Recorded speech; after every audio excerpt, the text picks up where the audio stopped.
La douleur, c'est dans la tête. Bonjour à toutes et à tous, soyez les bienvenus dans cette vidéo plus particulièrement destinée à des hypnothérapeutes, des sophrologues, des psychologues, des personnes qui sont amenées à prendre en charge des douleurs chroniques, donc à accompagner des personnes atteintes de douleurs chroniques et aussi bien entendu à des professionnels de santé. Qui suis-je? Je suis David Vigneron, je suis formateur en hypnose clinique, également infirmier diplômé d'État, et j'ai développé, conceptualisé la méthode d'hypno-antalgie qui est une méthode de prise en charge des douleurs chroniques. Je vous précise que vous avez la possibilité d'assister à un webinaire, une conférence en ligne depuis chez vous.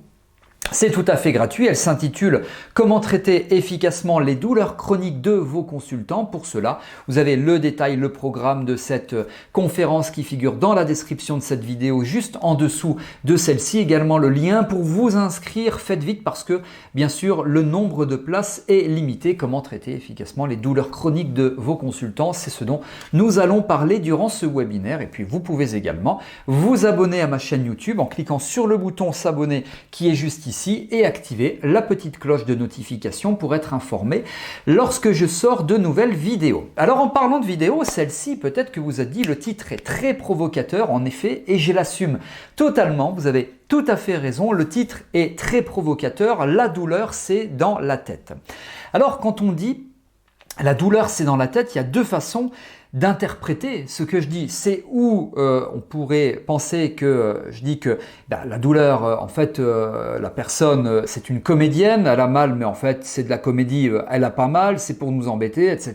Elle interprète, elle a pas si mal que ça. La douleur, c'est dans la tête. Ça, c'est la première façon d'interpréter qui est quand même, si je disais cela en pensant ceci, bien, ça serait quand même très péjoratif. Et la deuxième façon d'interpréter la douleur, c'est dans la tête et c'est plus particulièrement celle-ci qui va nous intéresser, elle est quand même un petit peu plus respectueuse, c'est d'essayer de comprendre d'un point de vue physiopathologie ce qui se passe dans la tête, neurologiquement parlant, quand une personne est atteinte de douleurs chroniques. Et cela, c'est très intéressant. Pourquoi? Parce que ça va nous permettre de comprendre comment prendre en charge efficacement les consultants atteints de douleurs chroniques. Alors, quand j'explique à des consultants que pardonnez-moi, que la douleur c'est dans la tête, eh bien, et quand je l'explique tel que je vais vous l'expliquer ici, jamais aucun de mes patients, de mes consultants ne s'est vexé ou s'est énervé en disant ce que vous me racontez c'est n'importe quoi. Évidemment, j'argumente mes propos. Alors premièrement, pour moi évidemment, quand je dis la douleur c'est dans la tête, vous l'avez compris, c'est pas du cinéma, c'est pas de la comédie. J'ai toujours conscience que et douleur ce que le consultant dit être douleur et douleur ce que le consultant dit être douleur. Moi, j'ai pas les moyens d'évaluer vraiment au milligramme près comme on pourrait le faire, je sais pas moi, avec du sucre, du potassium ou autre. L'intensité de la douleur, c'est un petit peu plus compliqué que cela au niveau de l'évaluation. Pour l'évaluation, il y a d'autres vidéos sur cette chaîne YouTube dans lesquelles je parle de l'évaluation. Quand il s'agit d'évaluer, donc objectivement, ce qui de base est très subjectif, la douleur. Pour autant, c'est pas parce que c'est subjectif et compliqué à évaluer que ça veut dire qu'il n'y a pas de douleur. Donc moi, quand je dis la douleur c'est dans la tête, je veux dire bien sûr d'un point de vue neurologique et là c'est très intéressant parce que premièrement, ça nous permet de comprendre et il y a des études qui démontrent cela que quand on a une douleur, eh bien, les sécrétions de cortisol sont majorées. Et les sécrétions de cortisol, c'est quoi? Le cortisol, c'est l'hormone du stress. Et plus il y a du cortisol qui est sécrété, plus la sensation douloureuse est augmentée. Plus la personne a mal, plus elle est stressée, plus elle a mal. Et elle s'inscrit dans un cercle vicieux duquel il va falloir sortir. Et grâce à cela, on comprend notamment que, éventuellement, de ne pas travailler de front sur la douleur, en tout cas de prime abord, mais éventuellement travailler sur le stress, c'est quelque chose de très intéressant parce que ça va aider la personne à sortir de ce cercle vicieux. Plus j'ai mal, plus je stresse, plus j'ai stress et plus j'ai mal. Et donc voilà, la douleur c'est dans la tête à ce niveau-là, alors dans la tête ou hormonale puisque en l'occurrence le cortisol c'est une hormone. Il y a une étude de l'INSERM qui dit que 30% de la population est victime de douleurs chroniques. C'est pas rien, 30% de la population est victime de douleurs chroniques. Je partage avec vous le lien de cette étude sous cette vidéo. Vous pouvez y jeter un petit coup d'œil. 30% de la population, c'est pas rien. J'insiste lourdement, mais c'est pas rien. Alors la fabrication, du coup on commence à le comprendre, la fabrication, la construction de la douleur est neurologique et donc la perception de la douleur également est neurologique. Et on s'est rendu compte notamment dans le cadre de douleurs provoquées, c'est-à-dire quand nous soignants on fait mal à un patient, et bien juste avant de lui faire mal, il a mal.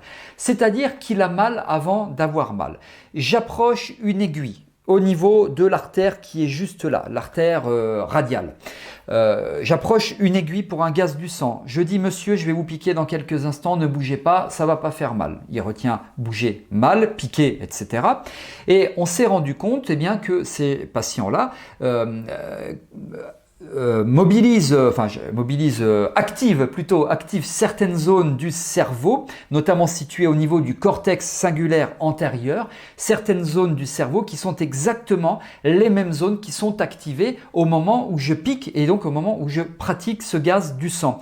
Donc, alors que juste seulement j'ai prévenu la personne que j'allais la piquer dans quelques instants, il n'y a donc aucune stimulation nociceptive, il n'y a aucune stimulation douloureuse réelle, eh bien, elle a mal avant d'avoir mal et neurologiquement notamment, grâce à différents examens neurologiques, eh bien, on se rend compte qu'elle active certaines zones du cerveau alors qu'il n'y a absolument pour le moment aucune vraie douleur.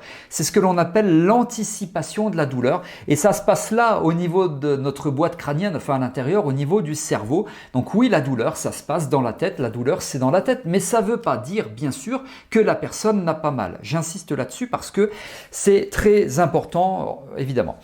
Une étude du docteur Elvira Lang. Le docteur Elvira Lang, c'est une médecin radiologue, notamment spécialisée en radiodiagnostic. Eh bien, elle a mené des études sur à peu près 160 patients, sur 159 patients pour être plus précis.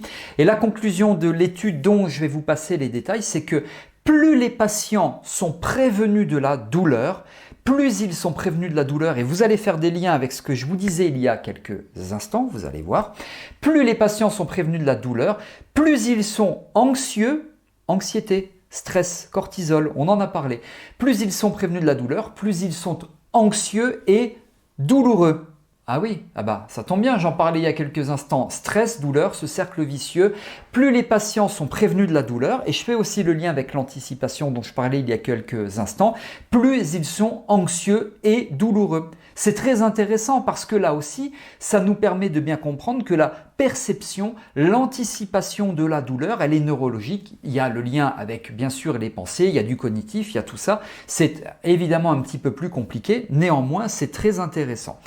Alors, c'est pas que dans la tête la douleur, puisque quand on parle d'hormones, les hormones, c'est pas forcément que dans la tête. Le cortisol, c'est au niveau des reins. Je vais pas rentrer dans les détails, mais bon, il y a aussi notamment une contribution neurologique. Il y a notamment une autre étude qui explique que les placebos. Alors l'effet placebo, il est très fort et très puissant. Le placebo, c'est quoi? C'est quand la conviction, donc la croyance, quand la conviction se transforme en biologie. J'ai piqué cette citation de Norman Cousins qui a écrit un livre qui s'appelle La biologie de l'espoir. Quand la conviction se transforme en biologie.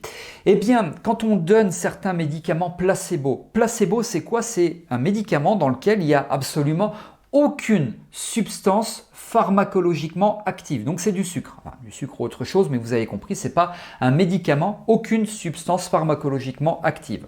On prend une personne douloureuse, on prend un médicament placebo. Donc un placebo, il n'y a pas de médicament, c'est du sucre ou autre chose.